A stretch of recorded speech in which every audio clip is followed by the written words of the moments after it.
Hey guys, it's FrostZTech here with an all new video, and today I'm going to be showing you how you can create your own avatar in Adobe Photoshop. So you've seen mine, I'm going to show a same like that.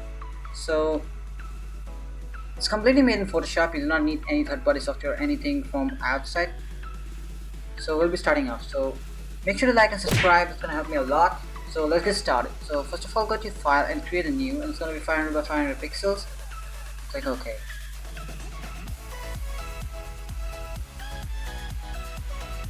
So here what you want to do is to simply click on rectangle tool and make sure it's white fill. I'm gonna fill it complete white color and make sure it's no stroke. I'm gonna make a rectangle like this covering the whole photo. Okay, like that. So here we need to experiment with the colors. I'm gonna go and choose the color a bit, maybe a bit darker grayish silver, or maybe a bit more dark like this. This will be perfect. So I'm gonna click outside anywhere and press Control plus, not need not to control anything or else. Just click on simply rasterize the layer. Press video switch to move tool and type as background. So I'm gonna get this background below this layer. Click on another layer, and all you need to do is to simply go ahead over to Chrome and type in grid PNG. You're gonna get something like this. I'm gonna show it out here, like this one. It's a simple grid. You can get it. I have also uploaded this grid over the internet, over the bam. You can say that I have uploaded it down below in the description. You can check it out there. So I'm gonna increase the grid for now, scale it out, a bit like this. I'm gonna scale it following those markers, like this. So I'm gonna scale out a bit from here, and a bit from. Sorry, that's my brother messing up with me. No.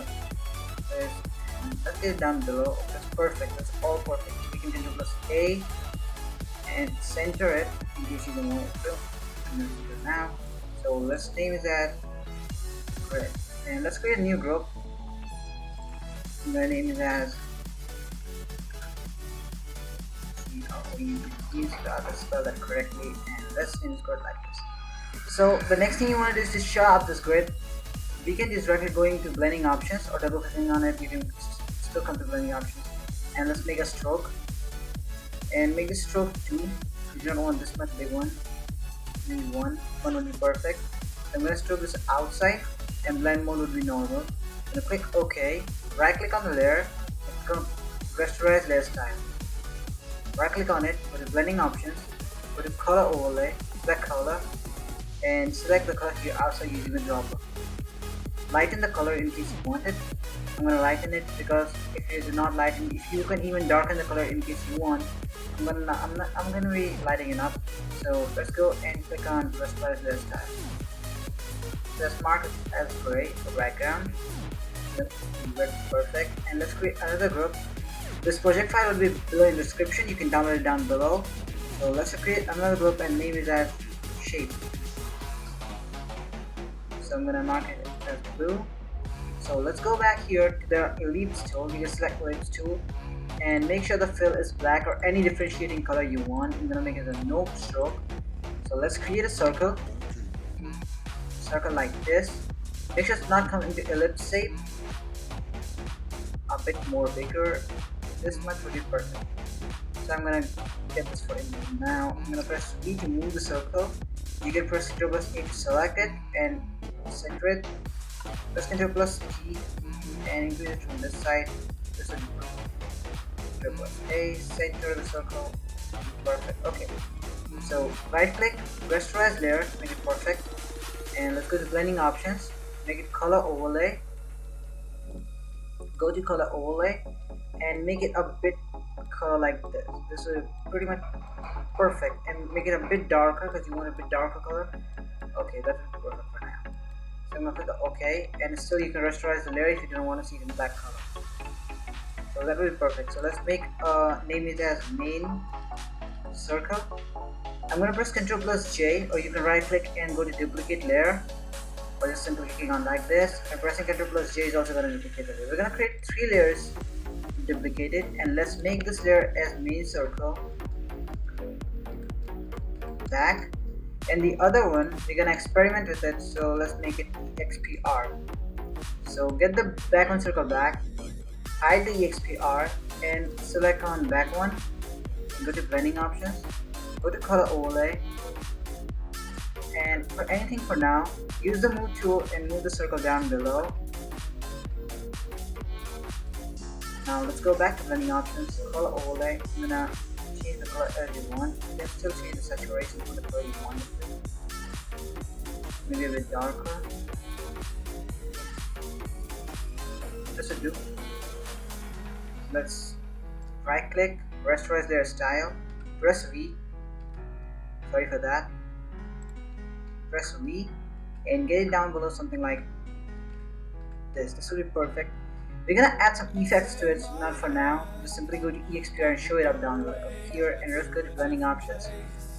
Still, if you don't want to go right click and go here, you can simply click on empty layer like this. You're gonna still go direct into blending options. So let's go on color overlay. I'm gonna color it completely green so that we can differentiate the color easily. So make it dark green so that we can easily differentiate it. So right click, rasterize layer style, use experimentation, so press Ctrl plus V and get it below the main circle. Okay, so we want some part of the circle to be shown up like this so we can color it into dark one. So let's get the EXPR down like this. This will be perfect. Now use the move selection to view the selection tool. Use the brackets to scale it down or up like this. It's up to you how much scale you want. Instead, just select the main circle so that it doesn't get selected up any other layer. If you even select this, it's only gonna select the main circle if you want. Just Ctrl plus D to remove the selection. We're gonna select a circle like this. Even you need to select all the edges so that it looks pretty much perfect. Right click on it and refine edge. Get it right here, and we're gonna refine the edge so that nothing gets out of. I'm gonna refine the edge like this. Select whole edges. The edges should be perfect in case nothing gets left behind. Let's get into the work. I'm gonna remove the other selection, something like this you don't want in case it disturbs you with. I'm gonna remove the selection. Let's make another selection and go off in case of selecting it, and select the main circle. So you're gonna automatically get selected off. So all of a sudden we just selected the circle perfectly, and the next thing you want to do is switch to EXPR. You can still use the move tool to move it a bit down because it doesn't look perfect. So make it back to its position. I'm gonna press delete. Make sure that your EXPR layer is rasterized, or if you press delete it won't work. So I'm gonna press delete like this. Then do the work. So press Ctrl V, select the move tool. Press Ctrl plus D to remove the selection. And now when you remove this, you're gonna see that. So let's coincide it, make it above the main circle, and coincide it with the main circle.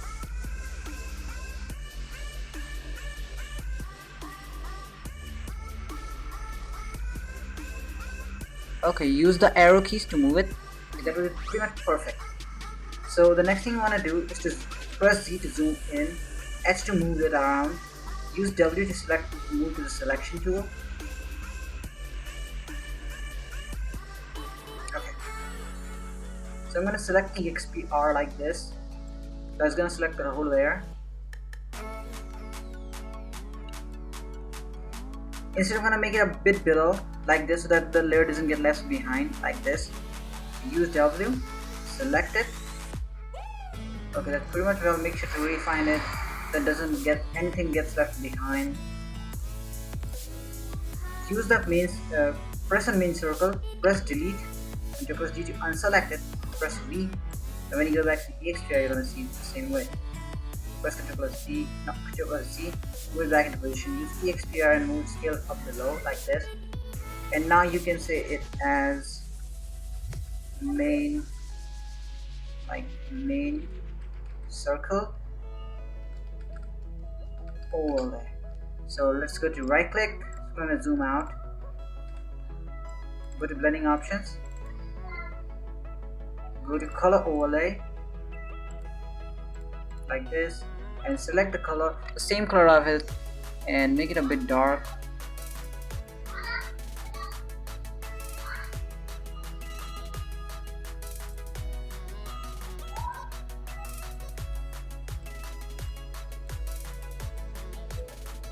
This will be perfect.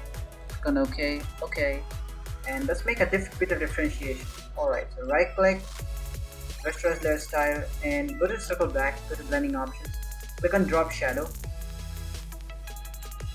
make sure it's 75, we're going to increase the distance to 6, spread to 6, and size to 6. And let's click on anti-aliasing and increase the noise up to 8 or something, maybe decrease it to 6, and let's click on OK. That's going to do the work for the background. So the next thing you want to do is to create another group and name this group text. So there are several fonts you can download from thefont.com, but I am having a font name is Have Heart. It's a paid font. You can get it from link below in description. It's of $16. If you don't want to purchase it, you can still try out many fonts available at thefont.com. It's up to you, but I'm going to use Have Heart for now. So I'm going to name it as FrostZTech. Only FrostZ would be doing work here. Let's press OK, and I'm going to move it up below. Okay, so I'm going to move it a bit down below like this. Need not to center it. Now let's go to text again and create a new text layer. I'm going to switch to Have Heart 2. It has 3 types. I'm going to name it as Tech, increase it from 65 to 70, or maybe 75 would be perfect. It's all caps. Check V and move like this. Use the arrow keys to adjust it. Press T, click on it again, and I'm going to switch to Have Hearts Swatch Regular. I'm going to press Ctrl Q, not Q. It's on one. I'm going to make it a Have. I can start it perfect. Make it swatch. And there are several types of things you can do around here. Maybe swatch. So I'm going to use this swatch, and I'm going to get it below like this, and I'm going to move it below up. Let's press again and press A, maybe Q, and get this down here. Okay, so that looks pretty perfect. Very perfect piece. You can this project file is given in description. Still, you can try it out, and there are thousands of things you can move around. There are thousands of fonts. Good font instead you can try this is Great Vibes. I have this here. You can still try this font too. It could look pretty much perfect on it. It's up to how to adjust it out. For example, I'm going to decrease the font size to 50. And type it FROS plus. It's up to you how you want to use it. Or another fonts like Aldine. Maybe I'm not having Aldine installed, but I'm gonna give the below in description. You can find out below, and this file will be in description too. Make sure to like and subscribe, and download this file will be below in description. Thanks for watching. Is all on FrostZTech.